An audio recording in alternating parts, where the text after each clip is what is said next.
UFC Fight Night Vegas 97, Burns versus Brady just took place, and I'm going to go through the entire card, starting with the early prelims, ending with the main event, giving my reaction and breakdown to every single fight on the card, starting with the early prelim opener of Zygimantas Ramaska versus Nathan Fletcher. Now, this was actually a really fun fight to start the card. Not too much happened on the feet, although they were swinging at each other. But there was some really fun grappling exchanges between the two of them. Nathan Fletcher, his entries on takedowns were better than we saw on Tough. Okay, we saw his fights on Tough, or his fight on Tough. And, you know, there were some bad entries. He didn't look good shooting for takedowns here and there. But this time, he looked very good. Got his entries off. Got the takedowns pretty easily. But Ramaska actually got him in some pretty tricky positions on the ground. He reversed him a few times, and then Fletcher would end up back on top, and then Ramaska would reverse him again. And eventually, Ramaska actually had him in like an inverted triangle on the ground, and not quite in, but it was like a really awkward position for Nathan Fletcher. And then Fletcher eventually settled in mount towards the end of the round and got a little bit of damage off. Great first round for Fletcher with some danger here and there. And then in round 2, he just went straight out there. Got the takedown, got the mount. Ramaska tried, I think, the same reversal that he tried in the first round twice and got in the first round twice. And then Nathan Fletcher actually submitted him with an arm triangle when he tried to buck to the side out of mount. So really good job by Nathan Fletcher. Arm triangle in the second round. I don't know who got the performance bonuses. I'm going to check that now, see if they put them up anywhere. But no, he didn't get one. They gave a fight of the night. Andrade got 50,000 for that. It was a good fight, but they should have given out a few performance bonuses instead. But it's all good. Andrade Petroski versus Dylan Budka. This was just what you expected. Andrade Petroski out wrestling Dylan Budka. Not too much to say about on the feet or talk about on the feet, but Andrade Petroski just was able to keep down Dylan Budka, who again, despite all of his credentials in grappling and all of his credentials in wrestling, has zero wrestling. No takedown defense.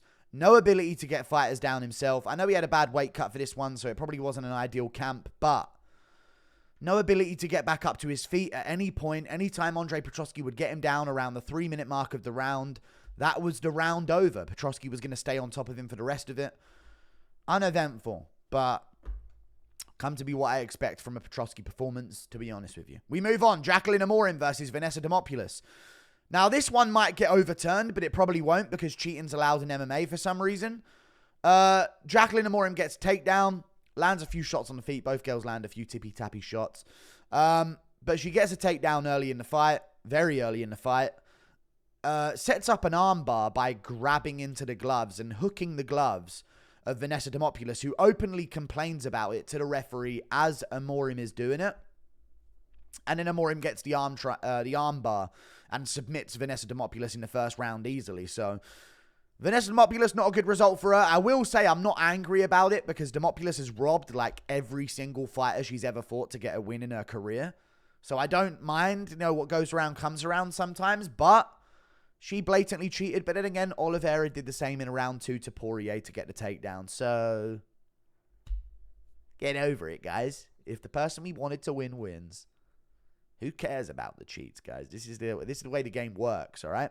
If the UFC got what they want out of a matchup, you can cheat all you want. Moving on, Yizha versus Gabriel Santos. This was actually a fun scrap. Santos getting the better of it, landing the better shots. They actually had a moment in the fight where both of them were shooting takedowns on each other, and Yizha tried to take down on him, and he shucked it off, and then Santos would get one back and used a mixed in of the grappling to get the win. I skimmed through this one. I wasn't paying entire attention to it because I was, I think I was loading up my stream as it was on. But from the looks of things, Gabriel Santos was just getting the better of the striking exchanges, getting the takedowns where he needed them to secure the close rounds. It wasn't a crazy fight, but he had moments where he would hurt.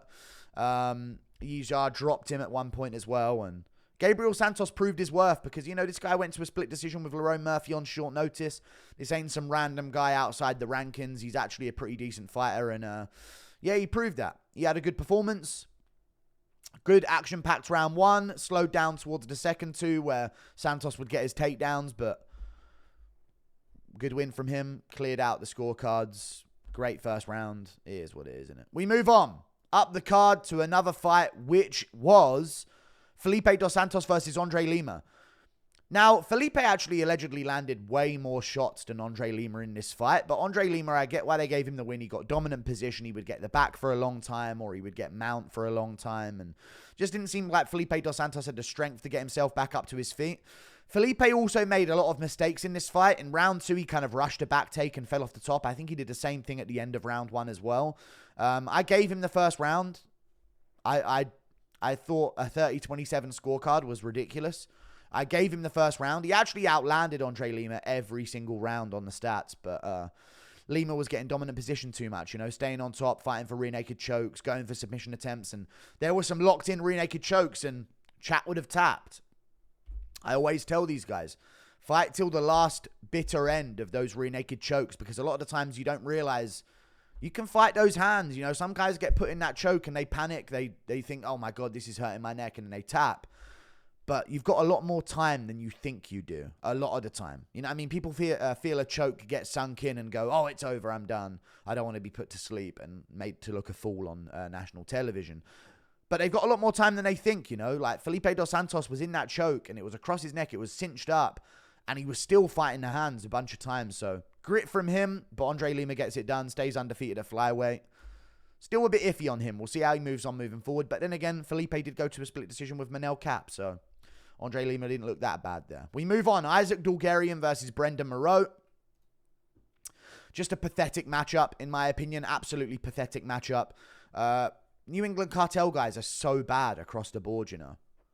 They're just awful across the board. Like, Calvin Kattar and Rob Font were good, and then they sort of made New England cartel around them.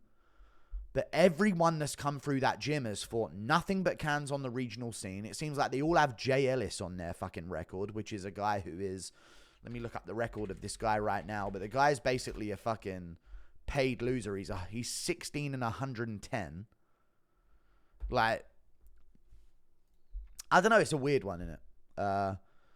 Brendon Marotte literally had nothing, got mauled start to finish, and eventually Dulgarian got the finish, which was good for him because his finishing potential was a little bit iffy at times. And in round 1, it felt like he should have got a finish a few times, but didn't really have the right angle on that arm triangle. Eventually, he gets it in round 2. Good job, Isaac Dulgarian. Great win, dominant win. As expected, though, the dude was like a minus 3,500 favorite or something. Like, he was a 25 to 1 favorite, or 2,500 favorite. He was like a 25 to 1 favorite. So, ridiculous stuff for Isaac Dulgarian. Easy win. I thought he won his last fight against C-Rod as well. This guy's a really good prospect to watch out for. Wrestling, amazing for MMA. So, we move on. Zhu Rong versus Chris Padilla. I went with Rongzhu, and I felt really bad for him here because I thought he was doing quite well. Now, Padilla was actually up on the strikes. So, I must have missed what was happening because I was on the phone to Darren Till, believe it or not, in the middle of this fucking one. But I guess... he was landing a lot more than I thought he was because towards the end of round 1, it actually started to look like Rongzhu was starting to like pick up his timing, land a few good kicks, come forward with a few combinations. And then in the second round, Rongzhu was also keeping up, doing good, staying in the fight. But Chris Padilla caught him with an elbow that he literally thought was an eye poke because he immediately held his eye. His eye is absolutely destroyed. Never seen something like that happen so quickly. He got elbowed in the eye, and immediately his eye went like this and just blew up massively. And they didn't even wait for like the end of the round. The referee just went, nah, your eye is too bad to continue. We've got to step in here. And I get it. If he got hit there again with all that swelling, you could lose an eye. So, is it weird? Is it a lucky thing that we don't normally see? Yes, but the guy threw the elbow to sleep Rongzhu. So what if it ended up swelling his eye shut? You know what I mean? Like, both things are kind of chance-based. He's trying to finish him with it. He wasn't throwing it as like a feint or a tester of an elbow. So, good job, Chris Padilla. He's come up as the underdog twice here. So, he's over-delivering on what we expected of his career because his regional career was a little bit shaky here and there. We move on. Yanal Ashmouz versus Trevor Peak. I fucking hate this because Trevor Peak won the first and second round, and I don't care what anyone says, man. 16-4 on strikes in round 1. 22-10 in strikes in round 2. I don't care how many takedowns you get at the end of the round. Round 3 was a Yanal Ashmouz round. He started it strong, landed better shots on the feet, and got takedowns at the end and actually got off some ground and pound. Round 1, for this to be a 30-27 is actually insane. Peak out-damaged him in round 1 and 2. And I don't care what anyone says. Yanal Ashmouz was just begging for fucking takedowns the entire fight. Didn't want anything to do with Trevor Peak on the feet, because as soon as it got scrappy, Peak's actually good at shot selecting. I will say that as well. He had Yanal Ashmouz terrified a little bit in the first round, because Peak was landing shots where he would like go in at a weird angle and then just let this weird right hand go, and it'd catch Ashmouz like as he was dipping out the way of what he thought was going to be a right hand. Like, Peak striking is weird. I hope they don't cut him. They did sign him for a multi-fight deal, so I hope he gets another chance. But it's not looking good for our boy Trevor Peak. I just want one more chance. He did out-damage Ashmouz in the first 2 rounds. 16-4 on strikes in the first, 22-10 on strikes in the second. I'm not saying, oh, he outstruck him by a few strikes, but you now got the takedown, so it's like one of them. I'm going with the strikes. No, he over-doubled him on significant strikes. And total strikes, like, there weren't that much of a difference between them. Ugh, man. It's unfair, man. But all good. He got takedowns at the end of the round, and he looks from a certain region, so they just give him bonus points for it, because control time only matters when you're from a certain area of the world, I guess. Annoying, but that's the reality of the sport. Fuck Yanal Ashmouz. We're Team Trevor Peak for life, baby. We move on. Cody Durden versus Matt Schnell. I went with Cody Durden on short notice. He stepped up 4 days' notice here, and he got it done. Now, Matt Schnell, the return of the chin, okay? I posted about it on Twitter. Like, this guy's chin was looking good in round 1. He was taking shots for once, clean, without getting wobbled all over the place. In fact, he actually looked like he stumbled Durden for a second, but then Durden sort of snapped back to it and got back to landing his own good shots. I'll say this. The first round was actually one of the more fun rounds I've watched in MMA. Now, there was no knockdowns back and forth. Like, it weren't that crazy. But in terms of a fight that didn't have knockdowns, it was a great stand-up round. Durden threw 77 strikes. Schnell threw 80. They had Schnell landing more, but I actually think Durden landed a lot more than Schnell did. So I think those are a little bit off. And then in round 2, after showing how good of a chin he had and how good he was looking on the feet, I guess the pace was worrying for Schnell, so he was kind of looking for an out with a takedown, because he looked like he started the round like, God, I don't want to go at that pace again. That was insane. I'm not going to be able to do this for 3 rounds. I need to, like, get this guy down and keep him there for a bit. And as soon as he shot in, guillotine, latched it up, cinched it in. Amazing win by Cody Durden. 4 days' notice, steps up, has a good moment on the mic afterwards as well. I believe he called out... Who did Cody Durden call out? I can't remember who Cody Durden called out, but he called out someone, and it was an interesting call out. But either way, great win from him. Stepped up on short notice. Got scrappy. He was landing combinations. They were both swinging left and right and landing on each other. At one point, Schnell got cut under the eye, and Durden's nose looked a little bit busted. So, good job, Cody Durden. And, hey, we saw the misses, brother. Well done, brother. Double wins, eh? That's what I'm talking about. Good job, Cody Durden. Getting it done when he needed to as well, because he was on a run. I know he had a tough one against Makayev where he got caught. Is what it is. Flying knee from Makayev. Like, lightning's going to strike. No, lightning ain't going to strike twice. You know what I'm saying? Run that fight back. It probably gets a lot more competitive. And Makayev needs to snatch a win out of nowhere in the third, or go to a split decision while stalling out the fight on his knees. You know what I mean? So it's a weird one. But since then, he's been on a run. And then he was whooping up on Bruno Silva, and he got caught. And it was like, he fucked it for himself. But now, he's right back in the rankings, right back on track like it never happened. So that's a huge win. That's probably one of the biggest wins on the card. And he got a performance bonus. So good for him. We move on. Steve Garcia versus Kyle Nelson. I went with Steve Garcia over Kyle Nelson. I don't pick Canadian men to win fights. I know if you're Canadian out there, you might find that offensive. But you guys just ain't got it in combat, it feels like these days, since GSP. I thought GSP would, like, inspire the nation to go on and become amazing MMA fighters, but no, they've really emasculated you guys over there. And don't worry, they're doing the same all throughout Europe to us, and they're even going to start trying to do the same in the US, or they have been trying to do the same in the US, but feels like Canadians are further along than everyone else. Like, they're really soy now. So I don't pick them to win fights. I'm sure there might be a retribution or a comeback at one point, you know. But yeah, it's tough. It's tough for Canada. I just don't pick him. I don't trust it. Steve Garcia gets it done. I will say this, though. Rough situation at the start. Nelson ends up in a good position on his back. Steve Garcia reverses that position, ends up back on top, and then starts elbowing Kyle Nelson, landing good shots when he went for an armbar as well. Nelson went for an armbar. Garcia was beating the hell out of him as he did it. Actually had him hurt from that, but then he elbowed him in the back of the head like 3 times. And it actually caused swelling right on the back of the head of Nelson. And they just ignore it. And they let Steve Garcia go on to finish the fight, dominate him, get the TKO. I like Steve Garcia's style. He goes for the finish every time. He's a very fun fighter to watch. He's now put 5 in a row, I believe. Going to double check that real quick, but I think he's on 5 in a row. Those were cancelled, but that's 3 in a row. And then that's 2 more. No, he lost to Mahashe. So he beat Chase Hooper. No, he's on a 5-fight win streak. He beat Jaqueline. He beat Malik Costa, and now he's just beaten Sungwoo Choi and Kyle Nelson. They're not seeming to give him too much of a jump up in competition, so now's the time for the jump up. Give him like an Alex Caceres that's going to put him in a position to where he can start looking towards the rankings with a win. So, yeah, good stuff from Steve Garcia. Well-trained fighter in his prime, 32. It's now or never. Get him up the rankings. Stop giving him these guys below him. He's above them. You know what I mean? We move on. Jessica Andrade versus Natalia Silva. Now, this did not deserve fight of the night for Jessica Andrade. They should have given out 4 performance bonuses. But I get it. They wanted to sort of like invest in Natalia Silva with a bonus so they can like build her because she's very, very good and actually probably going to be a world champion someday. I can probably lock that in. She's probably one of the better women's MMA strikers. And I know you've seen Shevchenko tapping inside low kicks and making noises as she throws while Jessica Rai is in front of her. But Natalia Silva's genuinely like schooling these girls, like movement well, pivoting out at an angle, getting back to the center of the octagon, side kicks to the body, spinning back kicks as they come in, head kicks out of nowhere, combination punches. And she weren't getting hit much clean by Andrade. There was worrying moments where Andrade got her up against the cage and landed a few.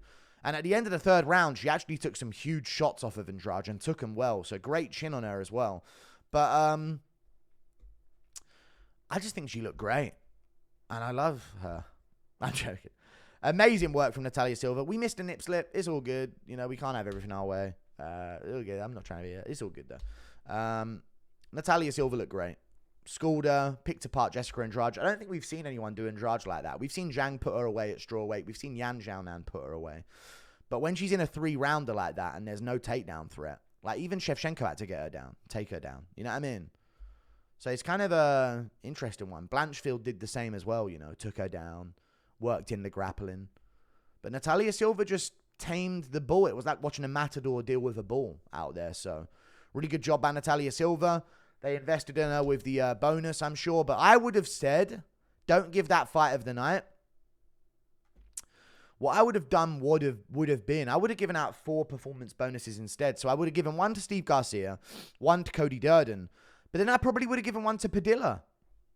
Probably would have given 1 to Chris Padilla. Underdog win, TKO over Rongzhu, a lot of experience at a young age. And then not Dulgarian, because that was a layup for him. You can't give it to Amorim. Why not give Fletcher 1? You know what I mean? Why not? Just or give Sean Brady a performance bonus. It doesn't have to be a finish. He had a great performance. So it's just it's an interesting one in it. But they gave it to them. It's all good. Thank you. We move on. Up the card. Gilbert Burns versus Sean Brady. I picked Sean Brady. I thought he'd be good everywhere against Burns, and I just think he's way better than him in the build-up. I didn't really have any concrete reasons, like he's going to do this, and then he's going to do this. Sometimes I just look at 2 fighters and think, you know, Brady gets a lot of shit for getting caught once by Bilal in, like, the biggest fight of his career at the time in enemy territory. And then he, like, fumbled and, like, broke and, like, sort of got overwhelmed by Bilal, which is insane to say.